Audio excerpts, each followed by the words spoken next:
Good morning.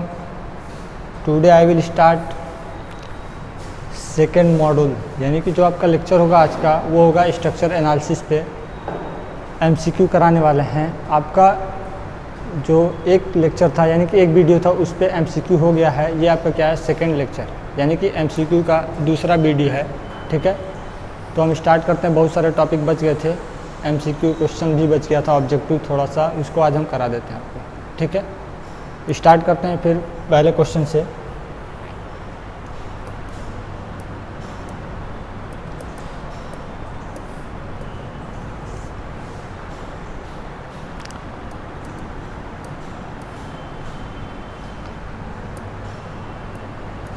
पहला question है आपका, if load is acting on the longitudinal axis of column it is called, यानी कि longitudinal axis पे, ये मेरा कॉलम है, ये मेरा क्या है, कॉलम है। कॉलम का लॉन्गिट्यूडनल एक्सिस क्या है, ये है। तो इसके एक्सिस पे क्या हो रहा है, मेरा लोड लग रहा है। क्या लग रहा है, अगर कोई पी लोड लग रहा है तो इसको हम क्या बोलते हैं, ये हमारा जो भी लोड होगा इसको हम बोलते हैं एक्सियल लोड। ठीक है, अगर लॉन्गिट्यूडनल एक्सिस से किसी डिस्टेंस पे लगता है आगे, यानी कि आगे अगर यहाँ पे लोड लगता है तो मेरा क्या हो जाएगा, कहीं कहीं इस लोड के कारण क्या होगा, ये मेरी जो डिस्टेंस होगी वो इसेंट्रिसिटी होगी, तो यहाँ पे क्या जनरेट होगा, मोमेंट जनरेट होगा। कहीं ना कहीं क्या होगा, मोमेंट जनरेट होगा। लेकिन क्वेश्चन में कहा क्या रहा था कि लॉन्गिट्यूडनल एक्सिस पे, लॉन्गिट्यूडनल एक्सिस पे अगर हमारा कोई पी लोड लगता है तो उसको हम क्या बोलेंगे, मतलब कौन सा लोड बोलेंगे, वो जो मेरा लोड होता है वो क्या होता है, एक्सियल लोड होता है।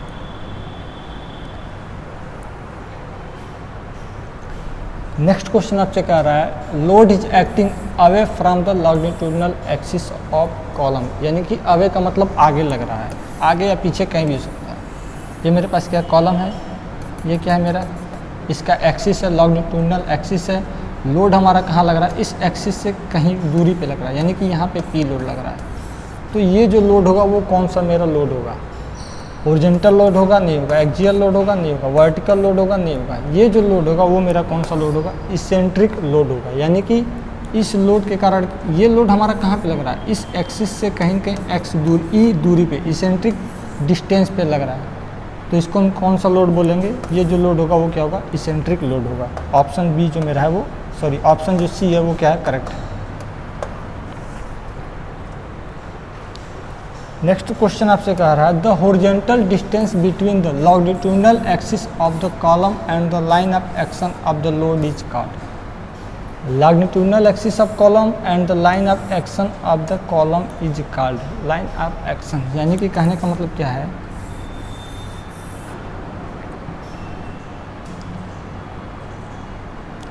ये मेरे पास क्या है, कॉलम का लॉन्गिट्यूडनल एक्सिस है, horizontal distance between longitudinal axis, तो ये तो मेरा लॉन्गिट्यूडनल एक्सिस हो गया। यहाँ से line of action of the load, यानी कि कहीं पे मेरा पी लोड यहाँ पे लग रहा है। तो लोड कहाँ पे लग रहा है, यही तो लग रहा है पी लोड। तो लॉन्गिट्यूडनल एक्सिस और पी लोड, इनके बीच की जो ये हॉरिजॉन्टल दूरी होगी इसको हम क्या बोलेंगे, ये हमारा इसेंट्रिसिटी कहलाता है। क्या कहलाता है, इसेंट्रिसिटी कहलाता है। तो ऑप्शन जो ए होगा वो क्या होगा, करेक्ट होगा।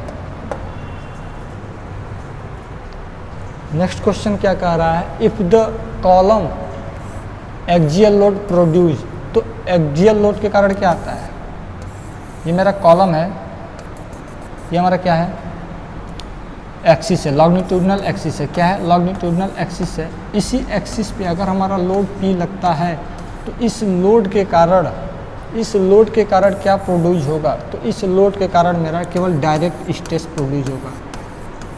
क्या होगा, डायरेक्ट स्ट्रेस प्रोड्यूस होगा केवल पी लोड के कारण। अगर यहीं यहाँ पे लगता है इसेंट्रिक पे तो क्या होता है, बेंडिंग मोमेंट भी जनरेट होता है। लेकिन क्वेश्चन में एक्सियल लोड कर रहा है, तो एक्सियल लोड के कारण क्या प्रोड्यूस होगा, केवल मेरा डायरेक्ट स्ट्रेस प्रोड्यूस होगा। ऑप्शन सी जो होगा वो क्या होगा, करेक्ट होगा।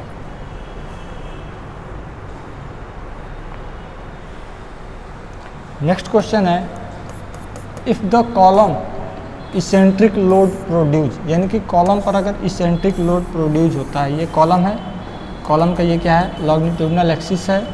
जो मेरा लोड है ये पी लोड, ये कहाँ पे लग रहा है, अप्लाई हो रहा है, ई, कहीं पे ई डिस्टेंस पे अप्लाई हो रहा है। तो इसके कारण क्या होगा, मेरा एक तो डायरेक्ट स्ट्रेस आएगा, दूसरा मेरे पास क्या आएगा, मोमेंट आएगा। क्या आएगा? मोमेंट। डायरेक्ट स्ट्रेस के साथ साथ बेंडिंग मोमेंट स्ट्रेस भी आएगा। तो इसका जो ऑप्शन होगा वो मेरा क्या होगा? ऑप्शन ए करेक्ट होगा, both direct and bending stress.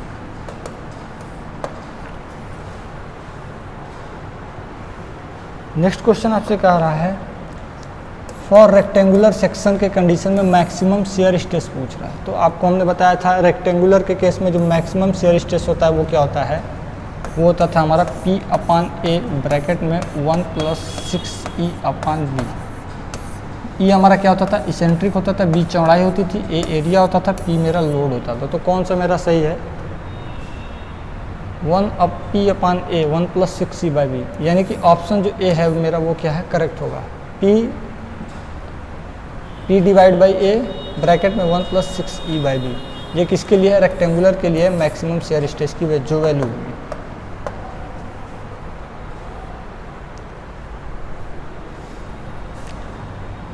Next question आपसे पूछ रहा है if m is the bending moment, sigma b bending stress और z हमारा क्या है? सेक्शनल मॉडुलस है। तो रिलेशनशिप बताइए, यानी कि सिग्मा b z और m bending moment, section modulus और बेंडिंग स्ट्रेस में क्या होता है? रिलेशन। तो आप लोग पढ़ेंगे बेंडिंग इक्वेशन। बेंडिंग इक्वेशन हमारा क्या होता था? m/I = σ/y = E/। तो इसमें इस 4 टर्म की बात कर रहा है। तो हमको पूछ क्या रहा है? यहाँ पे दिया है सिग्मा बी, तो सिग्मा बी हमको यहाँ से निकालना, या जेड। तो सिग्मा बी यानी कि इसको हम क्या मान लेते हैं? सिग्मा बी मान लेते हैं। तो सिग्मा बी बराबर मेरा क्या हो जाएगा? m × y/I। यही तो होगा। आपको पता है section modulus Z equal to क्या होता है? I/y। क्या होता है? I/y। तो जब यहाँ पे रखेंगे तो सिग्मा बी की वैल्यू जो होगी वो क्या होगी? m/z। क्या हो जाएगा? m/z हो जाएगा। तो मेरा कौन सा आंसर सही होगा? Sigma B equal to m/z। जो ऑप्शन बी होगा वो क्या होगा? मेरा करेक्ट होगा। ठीक है, m/z I/y। सिग्मा बी जो होगा वो करेक्ट आंसर होगा। नेक्स्ट क्वेश्चन है आपका for no tension condition, tension का कंडीशन नहीं है, in the base of short column of the rectangular cross section. तो इसेंट्रिसिटी की वैल्यू बताइए। किसके केस में कह रहा है? रेक्टेंगुलर क्रॉस सेक्शन के केस में। तो रेक्टेंगुलर मेरे पास क्या होता था? ये मेरे पास कोई रेक्टेंगुलर सेक्शन होता था, एक्स एक्स, ये मेरे पास एक्स अक्ष होता था, एक्सिस, ये मेरे पास वाई एक्सिस होता था। तो जो मेरे पास स्ट्रेस यानी कि जो इसेंट्रिसिटी प्रोड्यूस होती थी वो क्या होती थी? वो केवल इतने एरिया में लगती थी। ऐसा कुछ हमने आपको बताया था, यानी कि जो भी मेरे पास इसेंट्रिसिटी लगेगा यहाँ से वो केवल इतने दूरी पे, यानी कि बस इतने डिस्टेंस पे लगेगा, या ये डिस्टेंस पे लगेगा। इसेंट्रिसिटी हमारी यही तो होगी। तो कैलकुलेशन करके आपका जब निकलता था तो क्या निकलता था? ये वाली वैल्यू कुछ ना कुछ d/3 आती थी। अगर ये मेरा d है, अगर ये मेरे पास d है, और अगर ये मेरे पास टोटल डिस्टेंस यानी कि चौड़ाई ये है, तो मेरे पास जो इसेंट्रिसिटी यानी यहाँ की जो वैल्यू आती थी कितनी थी? b/3। तो जो हम इसेंट्रिसिटी को प्रोवाइड करेंगे वो मेरे पास कितना होगा? केवल इतना ही तो हम प्रोवाइड करेंगे, d/6, या इतना प्रोवाइड करेंगे ये वाली वैल्यू b/6। ये हमारा b/6 होगा।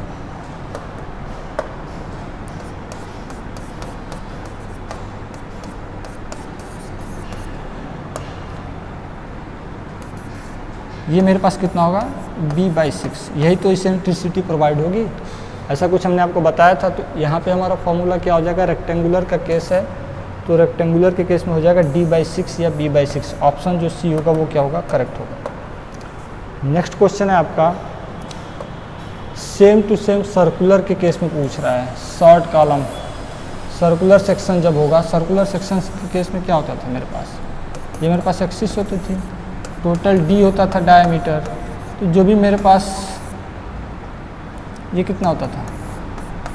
d/3 होता था। तो या जो भी हम प्रोवाइड करते थे इसेंट्रिसिटी वो कहाँ पे करते थे? d/8 पे करते थे। सॉरी, कितने पे करते थे? d/4 होता था। ये मेरे पास d/4 होता था और इसेंट्रिसिटी कहाँ प्रोवाइड करते थे? d/8 पे करते थे। अगर हम यहाँ की बात करें तो कितना हो जाएगा? d/8 हो जाएगा। यही तो होता था। तो सर्कुलर के केस में जो भी मेरे पास शॉर्ट कॉलम होगा for a circular cross section area, यानी कि जो इसका एरिया है वो क्या सर्कुलर है, जिसकी जिसका डाया जो है वो कितना है, स्मॉल डी है, उस कंडीशन में मेरे पास इसेंट्रिसिटी कितनी होती थी, d/8 होती थी। कितनी होती थी, d/8। तो इसका ऑप्शन जो डी होगा वो क्या होगा, करेक्ट होगा।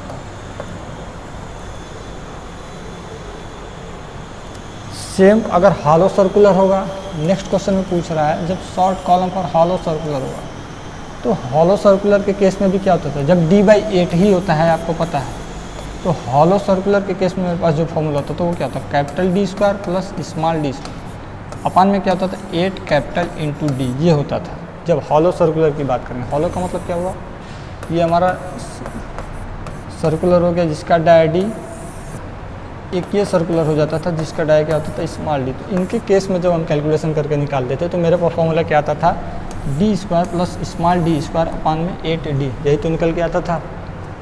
तो मेरा कौन सा ऑप्शन, ये स्मॉल डी है तो गलत हो जाएगा, ये 6d यहाँ पे रहेगा, तो ये भी गलत हो जाएगा, ये वाला 6d भी यहाँ पे रहेगा, ये भी गलत हो जाएगा, यानी कि ऑप्शन जो मेरा सी होगा वो क्या होगा, करेक्ट होगा। D square plus D square upon में 8 कैपिटल में डी होगा, याद रखिएगा कैपिटल में डी होगा, ऑप्शन जो सी है वो करेक्ट है। नेक्स्ट स्लाइड में आते हैं।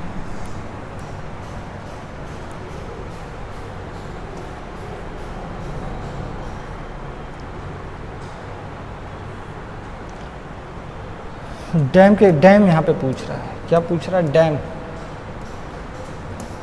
To weight the dam for 1 metre length. Dam का वेट पूछ रहा था 1 मीटर लेंथ। तो हमारा डैम कुछ ऐसे था, कुछ डैम मेरा ऐसे था, ठीक है। डैम में क्या हुआ था, पानी भरा हुआ होता था, कहीं ना कहीं पानी भरा हुआ रहता था, ध्यान से देख लीजिएगा, मान लीजिए यहाँ तक भरा है, ठीक है। ये डैम में पानी भरा हुआ रहता था, डैम की कुछ न कुछ कैपिटल H हाइट होती थी, और जो हमारी पानी यानी कि ये कुछ भरा हुआ पानी, उसकी हाइट क्या होती थी, h होती थी। जो मेरा डैम का लोड है वो हम कहाँ पे ज्ञात करते थे, किसी x डिस्टेंस पे क्या होता था, मेरे पास यहाँ पे W लोड आता था, ठीक है, जिसका रिजल्टेंट मेरा यहाँ पे क्या आता था, R आता था। तो अपवर्ड डायरेक्शन में भी क्या होता था, रिजल्टेंट लगता था, ऐसा कुछ लगता था। जब इसका 1 मीटर लेंथ के लिए जब हम बनाते थे वैल्यू, तो क्या होता था, इनके और इनके बीच की जो डिस्टेंस होती थी वो मेरे पास क्या होती थी, इसेंट्रिसिटी, ऐसा कुछ होता था। पूरा डिटेल में हम आपको नहीं बता रहे हैं, ध्यान दीजिएगा। इसेंट्रिसिटी ई होती थी, ठीक है। मेरे पास क्या होता था, यहाँ पे जब लोड लग रहा है, जो मेरा P फोर्स अप्लाई होता था इस टाइम पे, जो मेरा P फोर्स क्या होता था, ये जो P फोर्स अप्लाई होता था, ये P फोर्स कहाँ पे अप्लाई होता था, बेस से h/3 दूरी पे होता था। कितने पे होता था, बेस से h/3 डिस्टेंस पे होता था। तो P लोड लगता था, P लोड और वेट मेरा क्या था, डैम का W था, जहाँ पे हमको क्या ज्ञात करना था, ये जो लोड P पड़ता था वो यहाँ पे पड़ता था, P यहाँ पे ना होके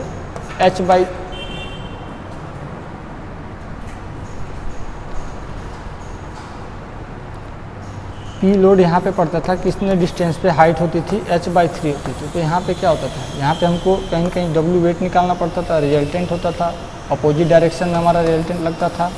तो इसेंट्रिसिटी हमको निकालना रहता है, x निकालना होता था, P प्रेशर निकालना होता था, ठीक है।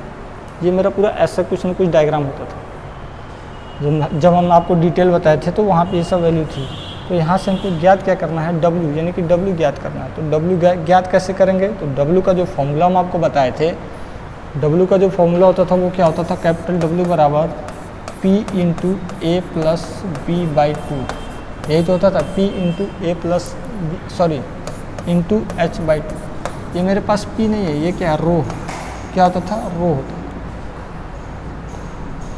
P into A plus B/2 into H/2, यही तो वेट होता था। तो यहाँ से हमारा क्या निकल के आएगा, जो फॉर्मूला ऑप्शन जो A होगा वो क्या होगा, करेक्ट होगा। जो भी वैल्यू होती थी वो किस में होती थी, A प्लस B, क्योंकि हमारा ट्रेपेजोइडल सेक्शन होता है ना डैम, तो A प्लस B हो जाएगा। तो A प्लस B, यहाँ पे माइनस B है, गुड़े है, तो ये नहीं होगा। ऑप्शन जो A होगा वो क्या होगा, करेक्ट होगा। टोटल वेट होगा डैम का 1 मीटर लेंथ के लिए, ऑप्शन जो A है वो क्या है, मेरे पास करेक्ट आंसर, ठीक है। नेक्स्ट क्वेश्चन आपका आता है, अब यहाँ पे पूछ रहा है प्रेशर की बात कर रहा था। जो मेरे पास प्रेशर, टोटल वाटर प्रेशर, जो वाटर प्रेशर P अप्लाई होता था, P फोर्स लगाते थे ना, ये हम पी फोर्स लगाते थे ना h/3 दूरी पे, तो पूछ रहा है h/3, तो पी फोर्स पूछ रहा है, पी फोर्स पूछ रहा है। तो पी फोर्स की वैल्यू हम आपको क्या बताए थे, पी फोर्स की जो वैल्यू होती है WH²/2, WH²/2 होती है। क्या होती है? WH²/2 होती है। तो WH²/2 ऑप्शन किस में है? डी में है। ऑप्शन जो डी होगा वो मेरे पास क्या होगा? करेक्ट होगा। W वेट, डैम का वेट है, H हाइट है, ठीक है।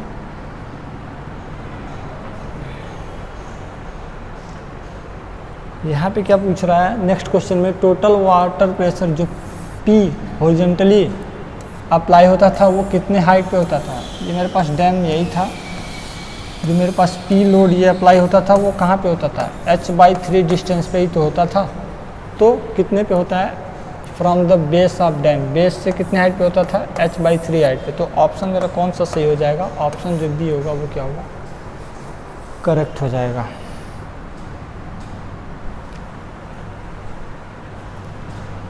नेक्स्ट क्वेश्चन क्या पूछ रहा है, फॉर द डैम इसेंट्रिसिटी की वैल्यू बताइए।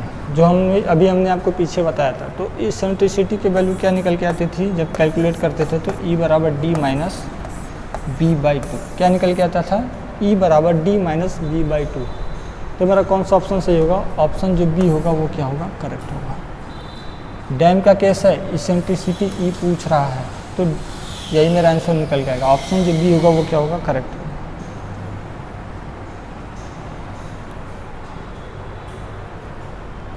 अब क्या पूछ रहा है? मैक्सिमम प्रेशर एट टो पे प्रेशर पूछ रहा है। तो प्रेशर की वैल्यू कितनी होती थी? W/B 1 + 6E/B कितना होता था? W/B 1 + 6E/B। यही तो कैलकुलेट करके निकालते थे प्रेशर की वैल्यू P।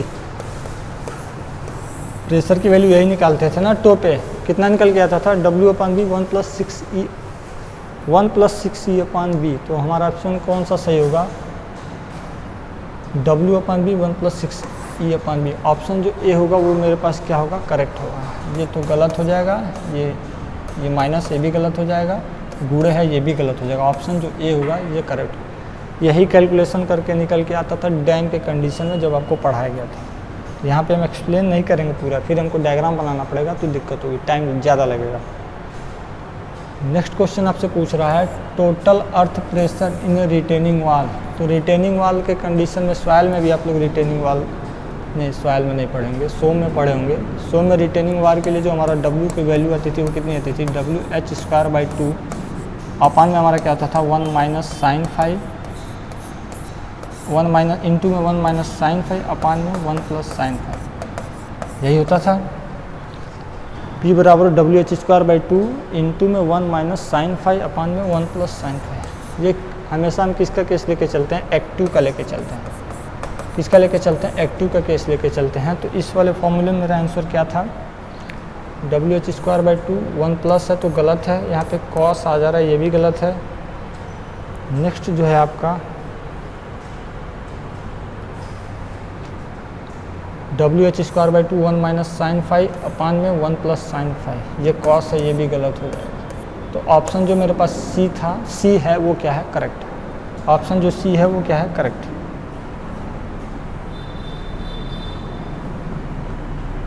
डैम के केस में क्या होता था? स्लाइडिंग होता था, ओवर टर्निंग होता था, दोनों केस होता था। तो नो ओवर टर्निंग ना हो, इसके केस में फैक्टर ऑफ सेफ्टी की वैल्यू कितनी लेते थे? जो मेरे पास फैक्टर ऑफ सेफ्टी होती थी वो क्या होती थी? ग्रेटर देन या इक्वल टू 1.5। यही डायरेक्ट निकल के आता था, तो ये तो आपको डायरेक्ट याद रखना है, यानी कि ग्रेटर देन या इक्वल टू 1.55। क्या? फैक्टर ऑफ सेफ्टी की वैल्यू किसके कंडीशन में? नो ओवर टर्निंग के कंडीशन में होगी। नेक्स्ट क्वेश्चन है, ओवर टर्निंग का कंडीशन था, यहाँ पे क्या है? स्लाइडिंग का कंडीशन है, यानी कि जो भी मेरा डैम हो वो स्लाइड ना हो। तो नो स्लाइडिंग के कंडीशन में क्या होता था? जो डैम की वैल्यू होती थी वो मेरे पास क्या होती थी? μW greater than P। Mu हमारा क्या होगा? Poisson ratio. W हमारा डैम का वेट ग्रेटर देन किससे होगा? जो हमारे पास P होगा उसके। μW ग्रेटर देन हमारा क्या होगा? P होना चाहिए। ये किसके केस में था? ये स्लाइडिंग के केस में था। और अभी जो ऊपर पढ़ा है वो किसके केस में था? ओवर टर्निंग के केस में था। ये सब पढ़ाया हुआ है।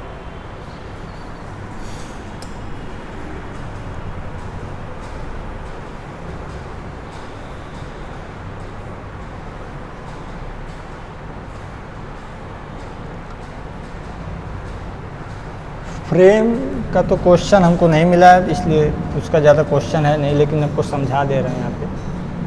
क्या पूछ रहा है, which of the following structure is applied force only joint. तो ज्वाइंट पे किसके केस में अप्लाई होता था, ट्रस या फ्रेम।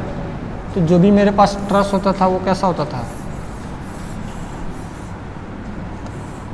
ऐसा कुछ ट्रस होता था। ये बहुत सारे मेंबर होते थे, बहुत सारे क्या होते थे, मेंबर इसके होते थे। तो हमेशा ट्रस के केस में हमारा कौन सा ज्वाइंट होता है, ये मेरे पास ट्रस है मान लीजिए। तो ट्रस के केस में कौन सा ज्वाइंट होता था, हमेशा पिन ज्वाइंट होता है।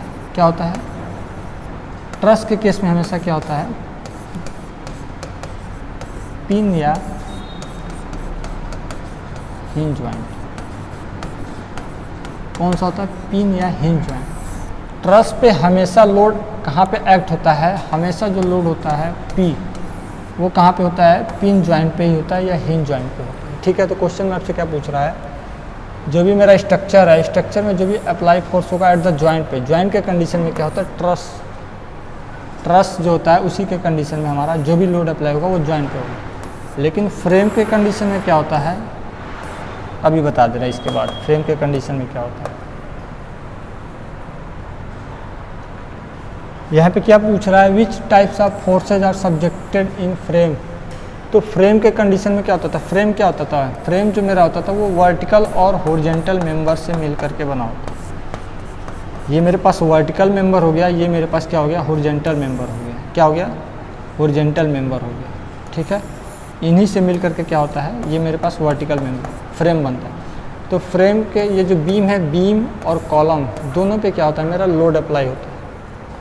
बीम लोड अगर कहीं पे हिंज है तो वहाँ पे भी क्या होता है, लोड अप्लाई होता है। यानी कि तीनों जगह लोड अप्लाई होता है। जब तीनों जगह लोड अप्लाई होगा तो यहाँ पे क्या क्रिएट होगा, बेंडिंग मोमेंट भी आएगा, शियर फोर्स भी आएगा और एक्सियल फोर्स भी आएगा। लेकिन जब हम ट्रस का केस लेते हैं, तो ट्रस के केस में क्या होता था,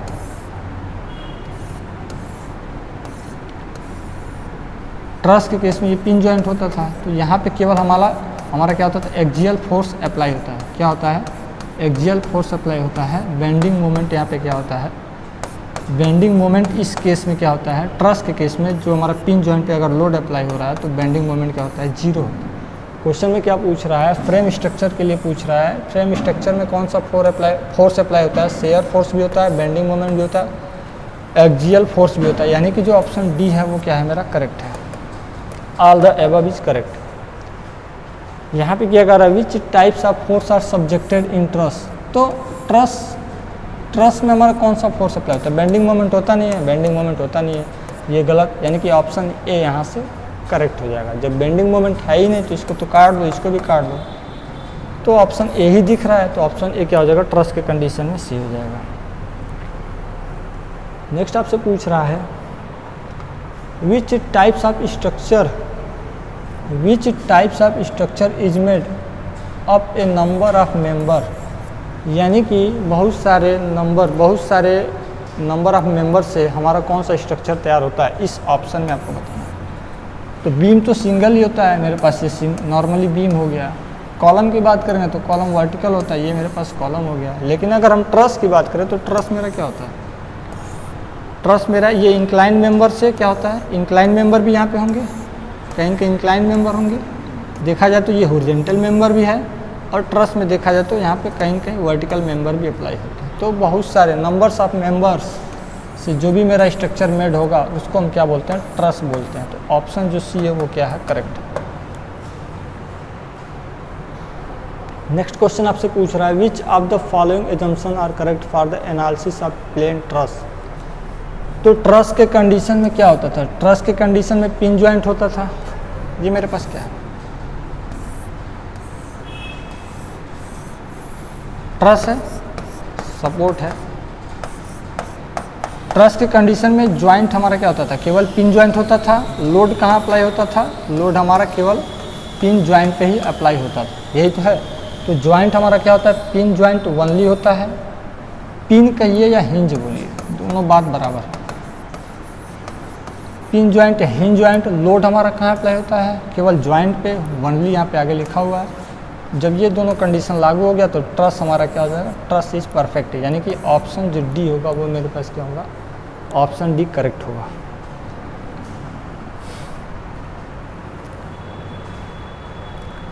नेक्स्ट आपसे पूछ रहा है different member are connected to each other and a skeleton is form, यानी कि बहुत सारे ऐसे डिफरेंट मेंबर हैं जो कनेक्टेड हैं एक दूसरे से। ए स्केलेटन इज फॉर्म्ड, स्केलेटन का मतलब क्या होता है, स्केलेटन की स्पेलिंग गलत है क्या, एक बार चेक कर लीजिएगा, SKELTEN होता है। स्केलेटन का मतलब होता है रूपरेखा, रूपरेखा बोल सकते हैं या स्ट्रक्चर बोल सकते हैं, क्या बोल सकते हैं, स्ट्रक्चर बोल सकते हैं इसको। तो एक रूपरेखा तैयार करना, स्ट्रक्चर मत बोलिए, रूपरेखा आप बोल सकते हैं, स्केलेटन की हिंदी होती है। तो डिफरेंट मेंबर से जो हमारा कनेक्टेड होता है, डिफरेंट मेंबर जब कनेक्टेड होते हैं एक दूसरे से, उस समय क्या होता है, एक रूपरेखा तैयार होता है जिसको हम क्या बोलते हैं, बीम बोलेंगे। क्या बीम तो कभी नहीं होगा, बीम में हमेशा एक ही मेंबर हो गया, लोड हमारा होगा नहीं, कॉलम हमारा वर्टिकल हो गया, तो इसको हम क्या बोलेंगे, स्ट्रक्चर बोलेंगे। या तो मेरा फ्रेम का केस होगा या मेरे पास ट्रस का केस होगा, दोनों में क्या होता है, बहुत सारे मेंबर होते हैं। ट्रस में क्या होता है, ट्रस में हमारे पास देख लीजिए इंक्लाइन मेंबर हुए, वर्टिकल हुए, हॉरिजॉन्टल हुए।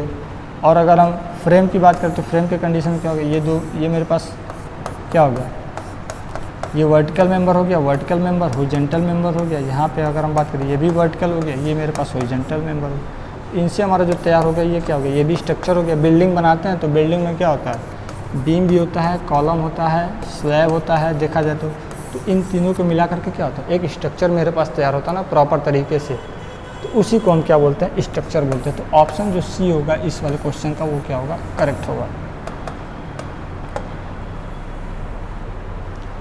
नेक्स्ट क्वेश्चन आपसे कह रहा है which of the following types of structure, यानी कि मेरे पास किस किस टाइप के स्ट्रक्चर होते हैं। आरसीसी स्ट्रक्चर होता है, सबको पता है, मेसनरी स्ट्रक्चर होता है, ठीक है, टिम्बर भी स्ट्रक्चर होता है, यानी कि तीनों स्ट्रक्चर कहीं कहीं मेरे पास। तो मेसनरी जब हम बनाते हैं तभी तो स्ट्रक्चर तैयार होता है। आरसीसी मतलब रेनफोर्समेंट सीमेंट कंक्रीट, टिम्बर का भी हम तैयार करते हैं तो मेरे पास टिम्बर स्ट्रक्चर हुआ। तो इसका तो सिंपल है, कोई भी कर देगा, ऑप्शन डी जो होगा वो क्या होगा, करेक्ट होगा। नेक्स्ट क्वेश्चन क्या कह रहा है, the residence set up by the material per unit cross sectional area of the member against external force is called. The resistance set of the, यानी कि अगेंस्ट एक्सटर्नल लोड की बात कर रहा है। तो मेरे पास क्या होगा, आपको पता है स्ट्रेस इक्वल टू क्या होता है, load upon area. Stress equal to क्या होता है, लोड अपॉन एरिया। क्वेश्चन में यही तो पूछ रहा है। The resistance setup by the material, कोई भी मटेरियल जब रेजिस्टेंस को सेट करता है per unit cross sectional area, per unit cross sectional area, जब मेंबर में क्या हो, अगेंस्ट एक्सटर्नल फोर्स अप्लाई अगर होते हैं तो मेरे पास क्या हो जाएगा, स्ट्रेस इक्वल टू क्या होता है, यहाँ पे क्वेश्चन में अगेंस्ट बोला है ना, तो अगेंस्ट का मतलब क्या हो जाएगा, जो लोड कहीं कहीं पी अप्लाई हो रहा है, पी लोड बोल सकते हैं या डब्ल्यू लोड बोल सकते हैं, जनरली पी लोड ही लेते हैं। तो ये कब अप्लाई होता है, स्ट्रेस के ही तो कंडीशन में होता है। स्ट्रेस इक्वल टू क्या होता है, लोड अपॉन एरिया। कहीं कहीं स्ट्रेस की जो यूनिट होती है वो पूछ लेती है, स्ट्रेस की यूनिट क्या होती है, न्यूटन पर mm स्क्वायर। पी को हम न्यूटन में ले लेते हैं या किलो न्यूटन में मन हो तो ले लीजिए, और एरिया हमारा मीटर mm स्क्वायर या सेंटीमीटर स्क्वायर, जिसमें आपको सुविधा हो। तो यहाँ पे जो वैल्यू आ जाएगी, आंसर जो होगा वो क्या होगा, ए आंसर सही होगा। स्ट्रेन की जो वैल्यू होती है वो क्या होती है, स्ट्रेन की जो यूनिट होती है वो कुछ नहीं होती, क्योंकि stress is directly proportional to कितना होता है, स्ट्रेन क्या होता है, तो sigma is directly proportional to क्या हो जाएगा, अभी आगे बता दे रहा है इसको, क्वेश्चन शायद होगा। तो इक्वेशन ऑफ स्ट्रेस, स्ट्रेस का फॉर्मूला क्या होता है, स्ट्रेस इक्वल टू क्या होता है, लोड अपॉन एरिया, या फोर्स बोल सकते हैं, फोर्स बोलिए या लोड बोलिए, अपॉन एरिया तो दोनों के लिए सेम होगा, कोई भी लोड लगेगा। तो हमारा आंसर यहाँ पे क्या हो जाएगा, स्ट्रेस के लिए फोर्स अपॉन एरिया। ऑप्शन जो ए होगा वो क्या होगा, करेक्ट होगा। अब आपसे स्ट्रेन एनर्जी के बारे में पूछ रहा है। तो स्ट्रेन एनर्जी हमने आपको पढ़ाया हुआ है। स्ट्रेन एनर्जी को किससे डिनोट करते हैं, यू से डिनोट करते हैं। तो स्ट्रेन एनर्जी के कंडीशन में जो मेरे पास इक्वेशन होता है वो क्या होता है, sigma square into V upon में 2E। फार्मूला तो यही होता है। वी मेरा क्या होता है, वॉल्यूम होता है। ये हमारे पास क्या होता है, स्ट्रेस होता है। वी को हम क्या ऐसे लिख सकते हैं, sigma square into LBH upon में 2E, ये भी एक फार्मूला हो गया, यल को हम BH में कर दी। इसको ऐसे भी लिख सकते हैं sigma square into A into L अपान में 2E, ऐसे भी लिख सकते हैं। तो मेरे पास जो स्ट्रेन एनर्जी का फॉर्मूला U इक्वल टू आएगा वो क्या आएगा, सिग्मा स्क्वायर इंटू में भी है, ये सिग्मा स्क्वायर इंटू में भी है अपान में 2E। तो ऑप्शन जो ए होगा वो क्या होगा, करेक्ट होगा। ऑप्शन जो ए होगा वो क्या होगा, करेक्ट होगा। स्ट्रेन एनर्जी डायमेंशनलेस पूछ रहा है, डायमेंशनलेस सॉरी, अच्छा ये डायमेंशन ऑफ स्ट्रेन, स्ट्रेन की डायमेंशन क्या होती है, मेरे पास sigma is directly proportional to क्या होता है, स्ट्रेन क्या होता है, according to Hooke's law, HOOKS, according to Hooke's law, यही तो होता है।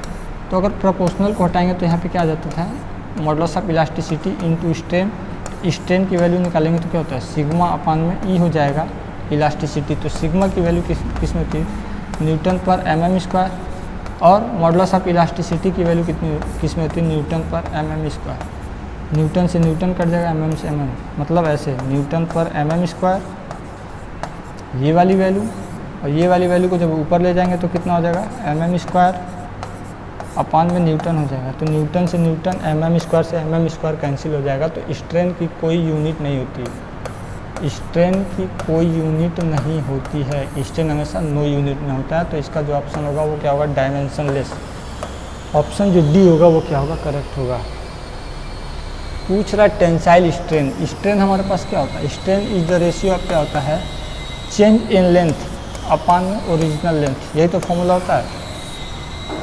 जो स्ट्रेन का फॉर्मूला होता है, टेंसाइल स्ट्रेन पूछ रहा है, तो स्ट्रेन का फॉर्मूला क्या होता है, change in length upon original length. जैसे क्या हुआ, मान लो मेरे पास ये कोई मेंबर है, सिंपल सा कॉलम मान लेते हैं, अगर इस पर P लोड अप्लाई होता है, अगर ये मेरे पास क्या है, इसकी लेंथ L है, तो लोड के कारण क्या होगा, कहीं ना कहीं लोड के कारण क्या होगा कहीं ना कहीं इसमें ये बढ़ेगा, कितना बढ़ रहा है, डेल्टा L बढ़ रहा है। जो इसमें स्ट्रेन आएगा तो स्ट्रेन इक्वल टू हम क्या हो जाएगा, change in length upon original, change in length upon original length formula होता है। तो स्ट्रेन का जो फॉर्मूला होगा, the ratio of change in length upon original length. Option जो ए होगा वो क्या होगा, करेक्ट होगा।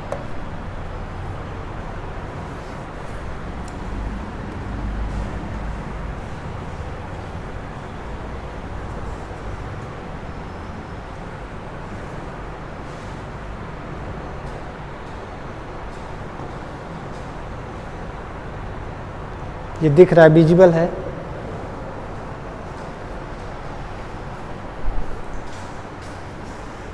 ठीक है, दिख तो रहा है। यहाँ पे पूछ रहा है फोर्स की यूनिट,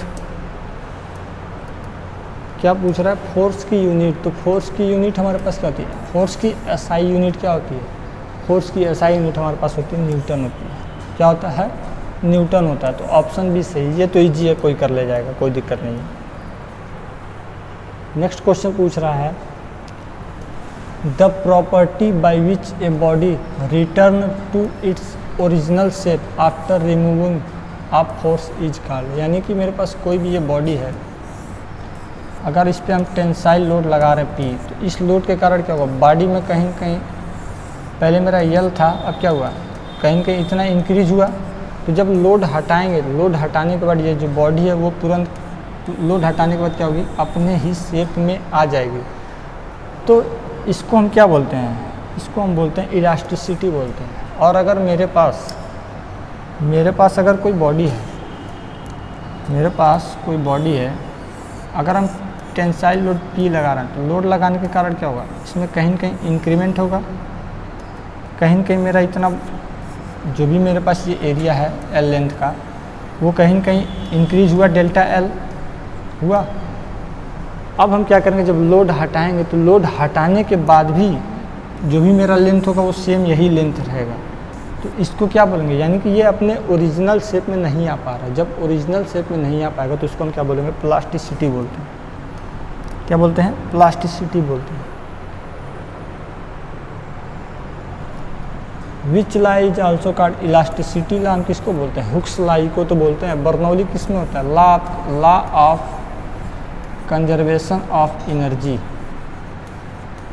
बर्नौली तो मेरा हाइड्रोलिक्स का हो गया। Law of conservation of energy, stress law कोई लॉ नहीं होता है। हुक्स लॉ हमारा क्या होता है, इलास्टिसिटी पे डिपेंड करता है। पॉइजन्स लॉ भी कुछ नहीं होता। ऑप्शन जो सी होगा वो क्या होगा, करेक्ट होगा, हुक्स लॉ। नेक्स्ट क्वेश्चन क्या कर रहा है, ए member which does not regain it's original shape after removing of the load producing deformation is called. यानी कि जो भी मेरा ओरिजिनल शेप होगा, ओरिजिनल शेप क्या होगा, अगर हम लोड को हटाते हैं, रिमूविंग ऑफ लोड को हटाते हैं, तो वो रीगेन नहीं होगा। वो क्या होगा, रीगेन नहीं होगा, यानी कि नो रीगेन। उसको हम क्या बोलते हैं, प्लास्टिक मटेरियल बोलते हैं। किसको बोलते हैं, प्लास्टिक मटेरियल। अभी हमने आपको जस्ट ऊपर बताया है कि मेरे पास कोई बॉडी है जिसका लेंथ एल है, पी लोड अगर लगा रहे हैं तो पी लोड लगाने के कारण क्या होगा, इस बॉडी में कहीं ना कहीं क्या होगा, एक्सपेंशन आएगा। तो कितना एक्सपेंशन आ रहा है, मान लीजिए डेल्टा एल का एक्सपेंशन आ रहा है, यही तो आ रहा है डेल्टा है। अगर हम इस लोड को, ये लोड लगने के कारण इतना आया, अगर इस लोड को हम हटा भी दें तो हटाने के बाद मेरा जो ये लोड होगा वो क्या होगा, यही सेम टू सेम यही रहेगा, डेल्टा एल प्लस एल यही रहेगा, यानी कि अपने शेप में नहीं आएगा। उसको हम क्या बोलते हैं, उसको हम बोलते हैं प्लास्टिक। तो ऑप्शन ए जो होगा वो क्या होगा, करेक्ट होगा।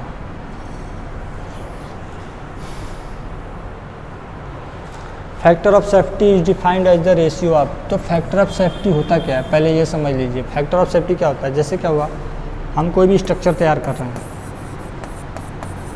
मान लीजिए कोई भी हम स्ट्रक्चर तैयार कर रहे हैं, जैसे स्ट्रक्चर में क्या हुआ, ये मान लीजिए हम कोई बीम तैयार कर रहे हैं, ध्यान से सुनिएगा, ये हम बीम तैयार कर रहे हैं।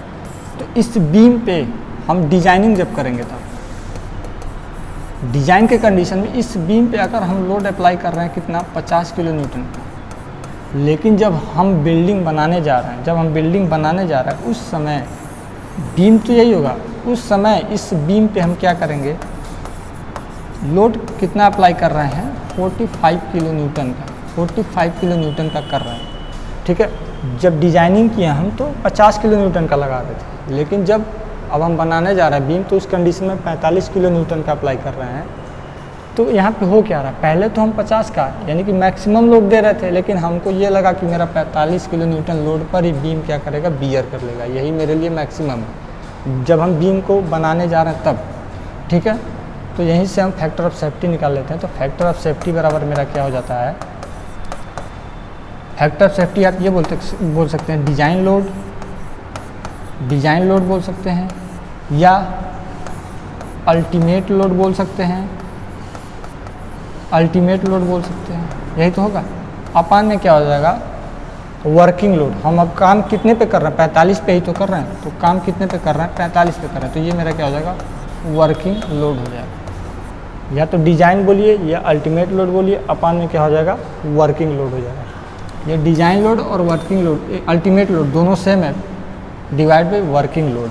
तो यहाँ से मेरा जो आंसर होगा फैक्टर ऑफ सेफ्टी का क्या होगा, ultimate stress upon working stress. Stress बोलिए या लोड बोलिए, तो यहाँ पे स्ट्रेस के कंडीशन में डिफाइन किया है। तो मेरा जो फॉर्मूला होगा वो क्या होगा, ऑप्शन जो ए होगा वो करेक्ट होगा।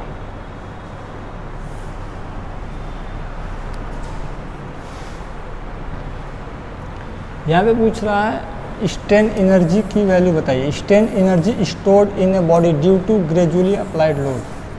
तो ग्रेजुअली अप्लाइड लोड के कंडीशन में क्या होता था, मेरे पास कहीं न कहीं स्ट्रेस होता था, कहीं न कहीं स्ट्रेन होता था। तो जब स्ट्रेस की वैल्यू हम बढ़ाते जाते थे तो मेरे पास क्या होता था, स्ट्रेस की भी कहीं न कहीं वैल्यू बढ़ती जाती थी। तो मेरे पास जो डायग्राम आता था वो कुछ ट्रायंगल ऐसा कुछ आता था ग्रेजुअली के कंडीशन में, ऐसा कोई डायग्राम आता था। तो यहाँ से जो हम स्ट्रेन एनर्जी की वैल्यू निकालते वो कितनी होती थी, सिग्मा, वो कितनी होती थी, सिग्मा स्क्वायर इंटू में v अपान 2e, यही होता था। लेकिन आपको पता है सिग्मा इक्वल टू क्या होता था, p अपान a होता है। फॉर्मूला तो मेरे पास ये होगा, यहाँ आंसर भी कहीं न कहीं दिया होगा, सिग्मा स्क्वायर v अपान 2e, यहाँ पे आंसर दिया हुआ है सिग्मा स्क्वायर v अपान 2e। ऑप्शन डी यहाँ से करेक्ट होगा। लेकिन ये तो आपको पता है, ये तो जनरल केस हो गया। इसी के लिए एक और फॉर्मूला बन के आता, सिग्मा इक्वल टू हमारा क्या हो जाएगा, p बाई ए। सिग्मा की वैल्यू हम यहाँ रख देंगे तो मेरे पास क्या हो जाएगा, p स्क्वायर इंटू में v अपान में क्या हो जाएगा, ए स्क्वायर इंटू में ई। आपको पता है वॉल्यूम V बराबर क्या होता है, एरिया इंटू एल होता है। वॉल्यूम क्या होता है, एरिया इंटू एल होता है। इस कंडीशन में क्या हो जाएगा, एरिया इंटू एल होगा। तो V की वैल्यू हम कहाँ रखेंगे, जब यहाँ रखेंगे तो क्या हो जाएगा, पी स्क्वायर इंटू में एरिया इंटू एल अपान में एरिया यहाँ पे 2 टाइम्स है इंटू में ई, यही तो फॉर्मूला है। और यहाँ पे 2 भी तो है तो 2 हो जाएगा, नीचे क्या हो जाएगा 2 हो जाएगा। ए से हमारा 1 कट जाएगा तो यहाँ से हमारी वैल्यू क्या निकल के आएगी, पी स्क्वायर एल अपान 2a, यही तो निकल के आएगा। किसके कंडीशन में, ग्रेजुअली अप्लाइड लोड के कंडीशन में। तो आपको ये भी फॉर्मूला याद रखना। अगर यहीं पे आपसे पूछ देगा कि सडनली के कंडीशन में क्या होता था, तो सडनली के कंडीशन में मेरे पास फॉर्मूला क्या होता था, जो भी डायग्राम सडन के कंडीशन में ऐसा कुछ डायग्राम बनता था, ठीक है, पी लोड लगता था। तो इस कंडीशन में मेरे पास वैल्यू क्या निकल के आती थी, 2p स्क्वायर एल अपान ए। क्या निकल के आता था, 2p स्क्वायर एल अपान ए, सडनली के कंडीशन। सडन लोड जब अप्लाई हो रहा है तो मेरे पास फॉर्मूला ये होता था, ठीक है।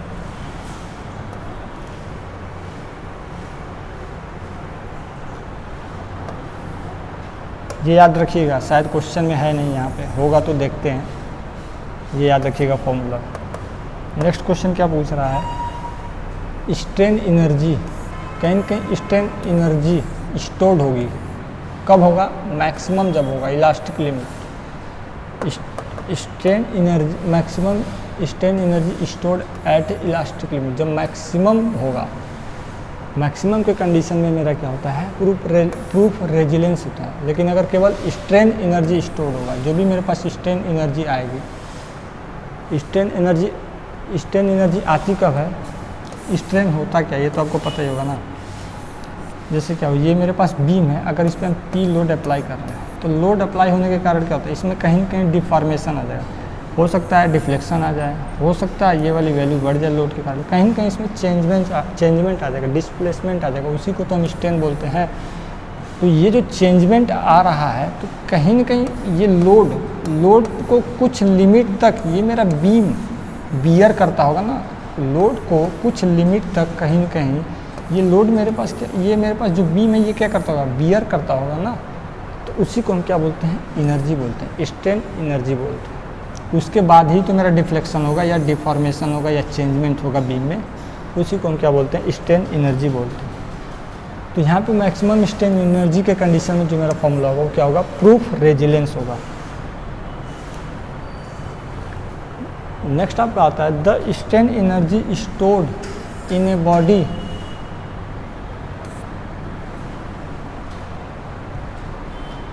the strain energy stored in a body when strain within elastic limit। तो यहाँ पे केवल एनर्जी स्टोर हो रही है, मैक्सिमम की बात ही नहीं कहा। तो यहाँ पे जो हमारा निकल के आएगा वो क्या होता है, रेजिलेंस आएगा। जो भी हमारा आंसर होगा वो क्या होगा, ऑप्शन ए सही होगा, रेजिलेंस। नेक्स्ट आपका क्वेश्चन है, आ तो गया है the stress produce in a body when suddenly load. तो सडनली लोड के कंडीशन में मेरे पास फॉर्मूला क्या होता है, 2p स्क्वायर एल अपान ए। क्या होता है, 2p स्क्वायर एल अपान ए। यही तो फॉर्मूला निकल के आया था जब हम स्ट्रेस और स्ट्रेन डायग्राम बनाते थे। तो ये यही से कुछ होता था, यहाँ पे लोड लगता था, जीरो होता था। जो भी मेरे पास लोड होता था लगने के कारण क्या होता था, इक्वल डिस्ट्रीब्यूशन होता था। तो उस कंडीशन में पूछ क्या रहा, सडनली लोड का कंडीशन है, तो मेरा आंसर क्या हो जाएगा, ऑप्शन जो सी होगा वो करेक्ट होगा।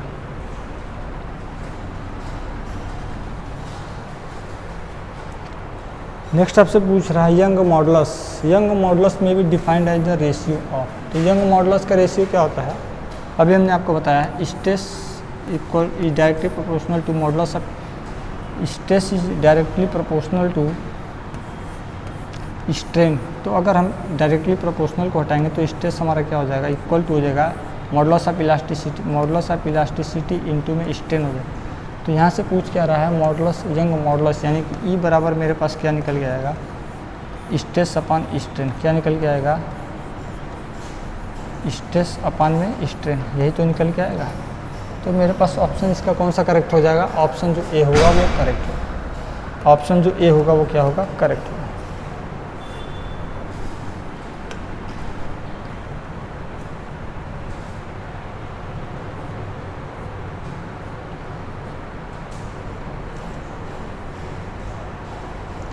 नेक्स्ट आपसे पूछ रहा है, जो मेरे पास प्लेन है, the plane on which direct stress किसी प्लेन पे कितना प्रोड्यूस होता है, the plane on which only direct stress acting. तो डायरेक्ट स्ट्रेस कहाँ पे एक्टिंग होता है, केवल हमारा प्रिंसिपल प्लेन पे होता है। आपको पढ़ाया गया डायरेक्ट स्ट्रेस कहाँ अप्लाई होता है, ओनली प्रिंसिपल प्लेन पे अप्लाई होता है। नेक्स्ट आपका है, और ऑन द प्रिंसिपल प्लेन, जो भी मेरे पास प्रिंसिपल प्लेन होगा, प्रिंसिपल प्लेन क्या होता है,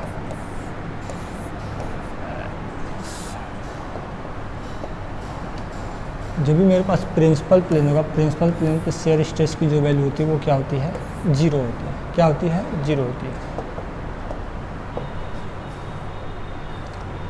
प्रिंसिपल प्लेन मेरे पास क्या होता है, हॉरिजॉन्टल, वर्टिकल और इंक्लाइन, यानी कि कुछ भी हो सकता है, हॉरिजॉन्टल भी होगा, वर्टिकल भी होगा और इंक्लाइन। ऑप्शन जो डी होगा वो क्या होगा, करेक्ट होगा। मैक्सिमम डायरेक्ट स्ट्रेस कब अप्लाई होता है, जब मेरे पास मैक्सिमम शेयर स्ट्रेस या मेजर प्रिंसिपल प्लेन हो, उस समय हमारा मैक्सिमम डायरेक्ट स्ट्रेस अप्लाई होता है। और अगर मिनिमम प्रिंसिपल प्लेन हो तो मिनिमम डायरेक्ट स्ट्रेस अप्लाई होता है। तो यहाँ पे मैक्सिमम पूछ रहा है, मैक्सिमम डायरेक्ट स्ट्रेस कैरीज। तो मैक्सिमम डायरेक्ट स्ट्रेस कब होता था, मेजर प्रिंसिपल प्लेन के कंडीशन में होता था। किसके कंडीशन में, मेजर प्रिंसिपल प्लेन के कंडीशन में हमारा होता था। तो ऑप्शन जो ए होगा वो क्या होगा, करेक्ट होगा। नेक्स्ट आपसे क्या कह रहा है, the body which is subjected to direct stress in two mutual perpendicular direction tangent stress across inclined plane will be maximum. तो मेरे पास क्या होता है, एक सिंपल सा मान लीजिए मेरे पास कोई बॉडी है, इस पर क्या होता था, कोई स्ट्रेस अगर अप्लाई हो रहा है सिग्मा एक्स, ठीक है, मान लीजिए यहाँ पे अप्लाई हो रहा है सिग्मा वाई, क्या अप्लाई हो रहा है, सिग्मा वाई, यही तो है। तो एक कोई मेरे पास क्या होगा, बॉडी होगी, ठीक है, तो ये बॉडी जो होगी इस प्लेन से कितना एंगल बनाएगी, ये थीटा एंगल बनाएगी, ठीक है। ये हमारा परपेंडिकुलर इस पे हो जाएगा, ये हमारा ए पॉइंट है, ये बी पॉइंट है, ये हमारा कोई सी पॉइंट है, ठीक है। जो भी मेरे पास शेयर मतलब ये नॉर्मल स्ट्रेस होता है, हमेशा नॉर्मल स्ट्रेस के परपेंडिकुलर हमारा क्या होता है, शेयर स्ट्रेस होता है, ये याद रखिएगा। अगर हम इसकी बात करें तो क्या हो जाएगा यहाँ पे, हमेशा जो शेयर स्ट्रेस होता है वो कहाँ पे होता है, ऐसे होता है, टाउ एक्स वाई हो जाएगा। इसका कंडीशन लेंगे तो ये हो जाएगा और ये टाउ एक्स वाई। क्वेश्चन में पूछ कर रहा है जो हमारा across inclined plane will be maximum. तो मैक्सिमम कब होता है, जब मेरे पास, हमने आपको बताया जब थीटा की वैल्यू कितनी होती है, 45 डिग्री होती है, तब मेरा क्या होता है, जो भी इंक्लाइंड प्लेन है वो क्या होता है, मैक्सिमम होगा। किसके केस में, डायरेक्ट स्ट्रेस के केस में, जब दोनों हमारे क्या हो, एक दूसरे के परपेंडिकुलर हो, जब दूसरे के क्या हो, परपेंडिकुलर हो। तो इस कंडीशन में जो मेरे पास आंसर होगा वो कितना होगा, थीटा इक्वल टू कितना है, 45 डिग्री। ये सब डिग्री में लिखा हुआ है, 0 डिग्री, 90 डिग्री, 180 डिग्री। हमेशा के लिए याद रखिएगा, जो मेरे पास इंक्लाइंड प्लेन होगा वो मैक्सिमम कब होगा, जब थीटा की वैल्यू मेरे पास क्या होगी, 45 डिग्री होगी।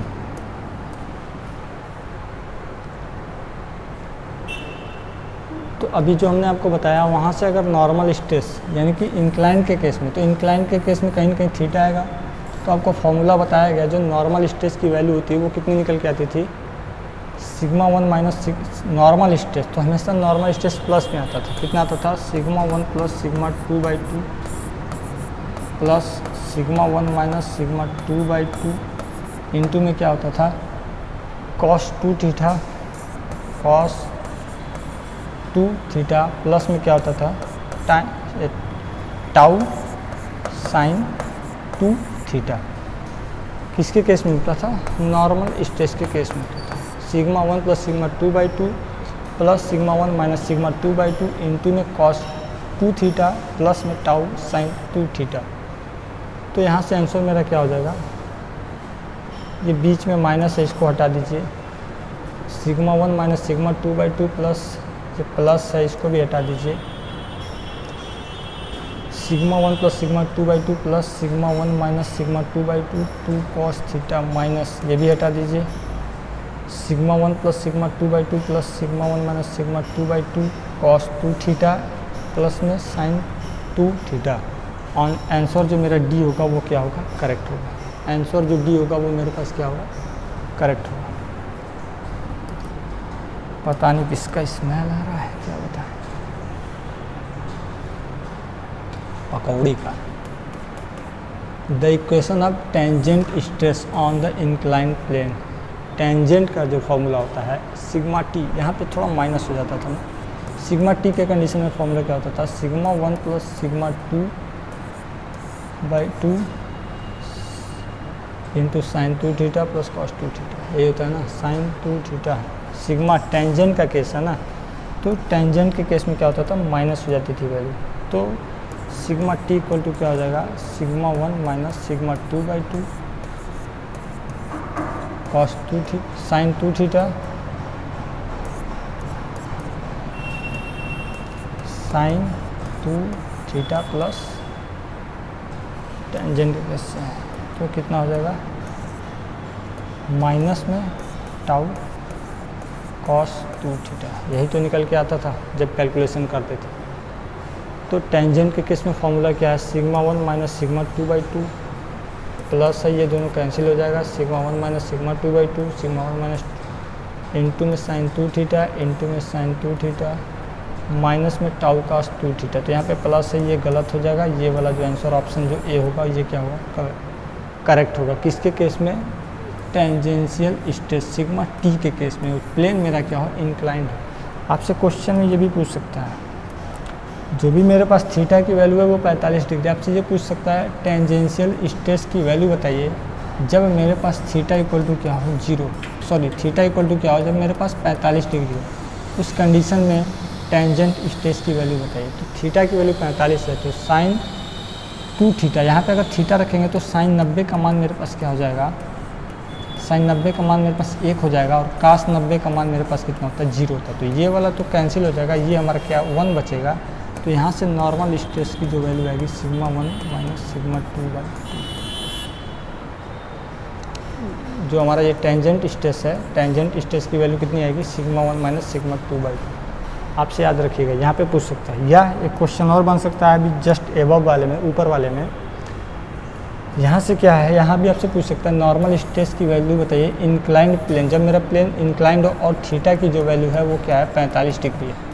तो थीटा की वैल्यू जब 45 डिग्री है, जब फॉर्मूले में रखेंगे हम, तो फॉर्मूला मेरा कौन सा सही था, ये वाला फॉर्मूला सही था। तो कॉस 2 थीटा, कॉस की वैल्यू यहाँ पे 0 हो जाएगी ना, तो ये टर्म मेरा क्या हो जाएगा, 0 हो जाएगा। साइन 2 थीटा ये 90 हो जाएगा, थीटा की वैल्यू क्या हो जाएगी, 1 हो जाएगी। केवल यहाँ पे क्या बचेगा, टाउ बचेगा ना। तो सिग्मा एन बराबर कितना हो जाएगा, सिग्मा 1 प्लस सिग्मा 2/2 प्लस में कितना बचेगा, टाउ बचेगा। कैलकुलेशन करके आप लोग देख लीजिएगा, कैलकुलेशन करके देख लीजिएगा, जब थीटा की वैल्यू 45 डिग्री होगी उस कंडीशन में मेरा नॉर्मल स्ट्रेस कितना आएगा। ठीक है, अगर सिग्मा 1 सिग्मा 2 नहीं दिया तब भी निकल जाएगा, अगर सिग्मा 1 मेजर प्रिंसिपल स्ट्रेस और माइनस प्रिंसिपल स्ट्रेस दोनों दिया हुआ है तब भी निकल जाएगा। दोनों में किसी को कोई दिक्कत नहीं होना चाहिए। नेक्स्ट क्वेश्चन आपसे पूछ रहा है, द रिजल्टेंट पूछ रहा है। तो रिजल्टेंट की वैल्यू कितनी होती थी, normal stress plus tangent stress का स्क्वायर होता था, यही होता था, नॉर्मल स्ट्रेस का स्क्वायर प्लस टेंजेंट का स्क्वायर अंडर रूट में, यही तो मेरे पास रिजल्टेंट होता था। इसको ऐसे भी लिख सकते हैं, अगर अंडर रूट हटाते हैं तो क्या हो जाएगा, सिग्मा आर का स्क्वायर, यानी कि रिजल्टेंट स्ट्रेस का स्क्वायर बराबर सिग्मा एन का स्क्वायर प्लस सिग्मा टी का स्क्वायर। ये भी हो सकता है, बिल्कुल हो सकता है। तो ये मेरे पास क्या है, sigma R equal to under root में नॉर्मल स्ट्रेस का स्क्वायर प्लस टेंजेंट स्ट्रेस का स्क्वायर। ऑप्शन जो ए होगा वो क्या होगा, करेक्ट होगा। ये माइनस है तो कैंसिल हो जाएगा। यहाँ पे हमारा जो सी वाला जो ऑप्शन है वो भी मेरा क्या होगा, सही होगा, यानी कि ऑप्शन ए और C both are correct. Means option जो डी है वो मेरा क्या हो जाएगा, करेक्ट हो जाएगा। थोड़ा सा क्वेश्चन हो रहा है। यहाँ पे पूछ रहा है the equation for maximum shear stress. Shear stress की वैल्यू मैक्सिमम कब होगी? तो टाउ मैक्स का फॉर्मूला क्या होता था? सिग्मा 1 माइनस सिग्मा 2/2, यही तो था, यही तो निकल के आता था टाउ मैक्स की वैल्यू, सिग्मा 1 माइनस सिग्मा 2/2। या यहाँ पे हो सकता है sigma x minus sigma y कर दे, यहाँ पे हो सकता है sigma x minus sigma y कर दे। तो इस कंडीशन में मेरा आंसर क्या निकल के आएगा? मैक्सिमम शेयर स्ट्रेस यानी कि टाउ मैक्स कितना होगा? Sigma 1 minus sigma n1 minus sigma n2/2। ठीक है, यही तो होगा। ये -4 तो होगा नहीं, ये भी होगा नहीं, ये प्लस है होगा नहीं। ऑप्शन जो ए होगा वो क्या होगा? करेक्ट होगा। ऑप्शन जो ए होगा वो क्या होगा? करेक्ट होगा। लास्ट क्वेश्चन है मोहर circle. Which of the following stress can be determined using मोहर सर्किल। मोहर सर्किल मेथड जब यूज होता है तो कौन सा स्ट्रेस उस समय हम डिफाइन करते हैं? तो आपको पता है प्रिंसिपल स्ट्रेस होता है। क्या होता है? प्रिंसिपल स्ट्रेस को हम डिफाइन करते हैं, वहाँ पे आपको बताया गया। तो यहाँ पे जो ऑप्शन मेरा सी होगा वो क्या होगा? करेक्ट होगा। ऑप्शन जो सी होगा यहाँ पे मोस्ट इम्पॉर्टेंट है। मोहर सर्किल के कंडीशन में कौन सा स्ट्रेस को हम डिटरमाइन करते हैं वो मेरा हो जाएगा प्रिंसिपल स्ट्रेस हो जाएगा। ठीक है, थोड़ा सा आपको एक चीज़ हम बता दें, जो मेरे पास रिडंडेंट होता था, क्या रिडंडेंट, जो हमने आपको रिडंडेंट जो हमने आपको फ्रेम बताया है, ये आप पढ़ लीजिएगा। इसमें हिंज के लिए इसमें दो चीज़ें होती थी ना, एक तो हमारा क्या होता था स्टैटिक डिटर्मिनेसी होता है, ठीक है, दूसरा हमारा क्या होता था स्टैटिक इनडिटर्मिनेसी होता था।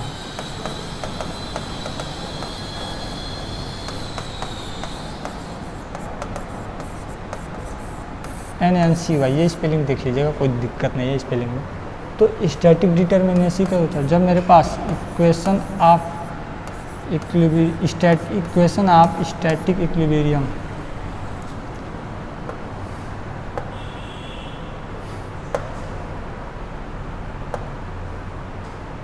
क्यों नहीं हट रहा है, छोड़ो।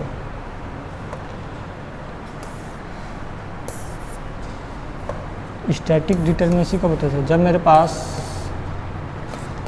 इक्वेशन ऑफ स्टैटिक डिटर्मिनेशन क्या होता था? 3 होता था। इसकी जो वैल्यू होती थी वो 3 होती थी ना, एक तो हमारा fx डायरेक्शन में, दूसरा हमारा fy डायरेक्शन में, तीसरा मेरा जो मोमेंट होता था, टोटल 3 होता था ना। तो स्टैटिक डिटर्मिनेसी के कंडीशन में क्या होता था? जब मेरे पास नंबर ऑफ अननोन ये क्या हो? बराबर हो। नंबर ऑफ अननोन क्या हो? जब मेरा बराबर हो किसके? Number of equation of static equilibrium के। Number of equation of static equilibrium fx, fy और m। तो मेरा जो इक्वेशन कहलाता है वो मेरा क्या कहलाता है? स्टैटिक डिटर्मिनेसी कहलाता है। लेकिन जब मेरे पास number of unknown reaction, number of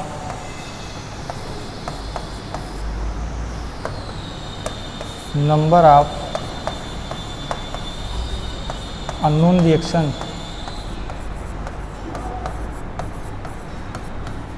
greater than किससे? Number of equation of static equilibrium. Number of equation of static equilibrium से, ये हमारा ई है, स्टैटिक इक्विलिब्रियम से जब ग्रेटर देन हो उस कंडीशन में मेरा क्या कहलाता है? स्टैटिक इनडिटर्मिनेसी कहलाता है। ठीक है, तो ये आप लोग याद रखिएगा। दोनों के केस में हमारा 2 ही केस होता था इसमें। एक तो मेरे पास फ्रेम का होता था, क्या होता था? एक तो मेरा ट्रस का होता था, दूसरा मेरे पास क्या होता था? फ्रेम का होता था। यही 2 चीज़ें होती थी। तो ट्रस में आपको पता है, ट्रस में जो भी मेरा लोड लगता था वो केवल पिन जॉइंट पे लगता था, पिन कहिए या हिंज जॉइंट पे कहिए, या हिंज पर केवल लगता था। फ्रेम में जो भी मेरा लोड अप्लाई होता था वो कहाँ पे होता था? मतलब हॉरिजॉन्टल मेंबर पे भी होता था, वर्टिकल मेंबर पे भी होता था, और हिंज के केस में तीनों पर भी होता था। यही तो होता था। यानी कि ट्रस के केस में केवल एक्सियल फोर्स को हम क्या करते थे, लेते थे, एक्सियल फोर्स अप्लाई करते थे, या एक्सियल फोर्स को हम क्या करते थे, कंसीडर करते थे, ऐसा कुछ था। और अगर हम बात करें फ्रेम के कंडीशन में, तो फ्रेम के कंडीशन में एक्सियल फोर्स, शियर फोर्स और बेंडिंग मोमेंट, इन तीनों को हम क्या करते थे, कंसीडर करते थे। इन तीनों को हम क्या करते थे, कंसीडर करते थे। अब यहाँ पे ट्रस्ट कंडीशन में मेरा जो बेंडिंग मोमेंट होता था वो क्या होता था, 0। ठीक है। तो ट्रस और फ्रेम के लिए internal static determinacy, external static indeterminacy, ये सब का फॉर्मूला आपको याद होना चाहिए, क्योंकि मेरे पास हमको इसका क्वेश्चन मिला नहीं, इसलिए हम ला नहीं पाए। हमने आपको ऑनलाइन क्लास में डिटेल क्वेश्चन भी करवाया था दोनों का, कब मेरा मेंबर मतलब जो भी मेरा क्वेश्चन दिया होगा उसमें कब मेरा स्टैटिक इनडिटर्मिनेसी है या एक्सटर्नल इनडिटर्मिनेसी है, दोनों का क्वेश्चन कराया था। उसके अकॉर्डिंग हमने आपको एक चीज़ और बताया था कि स्टैटिक डिटर्मिनेसी कब होगा। तो स्टैटिक डिटर्मिनेसी का फॉर्मूला क्या होता था, इंटरनल स्टैटिक इनडिटर्मिनेसी प्लस क्या होता था, एक्सटर्नल स्टैटिक इनडिटर्मिनेसी। जब दोनों को ऐड करेंगे तो मेरा जो फॉर्मूला निकल के आता था वो क्या होता था, स्टैटिक डिटर्मिनेसी होता था। तो डायरेक्ट डिटर्मिनेसी आप यहाँ से भी निकाल सकते हैं, या स्टैटिक डिटर्मिनेसी का फॉर्मूला होता है, वहाँ से भी आप क्या कर सकते हैं, कंसीडर करके फॉर्मूले की सहायता से निकाल सकते हैं। तो पूरा फॉर्मूला आपको कराया गया है। ठीक है। तो वहाँ से किसी को कोई डाउट नहीं होना चाहिए। ऑनलाइन में सभी चीज़ें हमने आपको बता दी हैं। ठीक है। और हिंज का केस था ना, एक वहाँ पे केस क्या था, हिंज का केस था कि 2 हिंज क्या होता है, 2 हिंज क्या होता है, ये भी शायद था। और 3 हिंज होता है, वो भी 3 हिंज आपके सिलेबस में है नहीं, तो 3 हिंज बता दे रहे। 2 हिंज की 2 हिंज आर्च, 2 हिंज आर्च क्या होता था, मेरे पास कोई सर्कुलर मतलब सर्कुलर से आर्च होता था, सर्कुलर, मान लीजिए कोई मेरे पास सर्कुलर सेक्शन है। ठीक है। तो ये हमारा क्या होता था, जो भी इसका सपोर्ट होता था वो क्या होता था, हिंज सपोर्ट होता था। यहाँ पे कहीं कहीं लोड अप्लाई होता था। इसकी स्पैन, जब भी स्पैन क्या होती थी, स्पैन लॉन्ग होती थी, मतलब लॉन्ग स्पैन के लिए क्या यूज करते थे हम, आर्च का यूज़ करते थे, 2 हिंज आर्च का यूज़ करते थे। यहाँ पे जब लोड पड़ता था तो लोड डिस्ट्रीब्यूट होकर कहाँ पे आता था, साइड में आता था। 3 हिंज आर्च के कंडीशन में क्या होता है, कि नीचे सपोर्ट में तो मेरे पास 2 हिंज है ही पहले से। और क्या होता है, इस सर्कुलर सेक्शन में यहाँ पे टॉप पे भी क्या होता है, 1 हिंज सेंटर में क्या होता है, प्रोवाइड हो जाता है। तो यहाँ पे कितने हो जाएगा, 1, 2 और 3 हिंज हो गए ना। इसीलिए क्या बोला जाता है, इसको बोला जाता है 3 हिंज आर्च बोला जाता है। क्या बोला जाता है, 3 हिंज आर्च बोला जाता है। 3 हिंज आर्च बस इतना ही है, आपके सिलेबस में नहीं है। ठीक है। बहुत बड़ा, बहुत ज़्यादा क्वेश्चन करने की ज़रूरत नहीं है, क्योंकि लेंदी हो जाएगा। आपका सिलेबस जो है वो ईजी वे में है, तो आपको बहुत बड़ा क्वेश्चन नहीं करना है, ईजी क्वेश्चन करना है। ऐसे क्वेश्चन आपको मिलने वाले हैं, ऑब्जेक्टिव क्वेश्चन। अगर आपको कोई डाउट है तो आप हमसे ऑब्वियसली पूछ सकते हैं। ठीक है। ठीक है। ओके।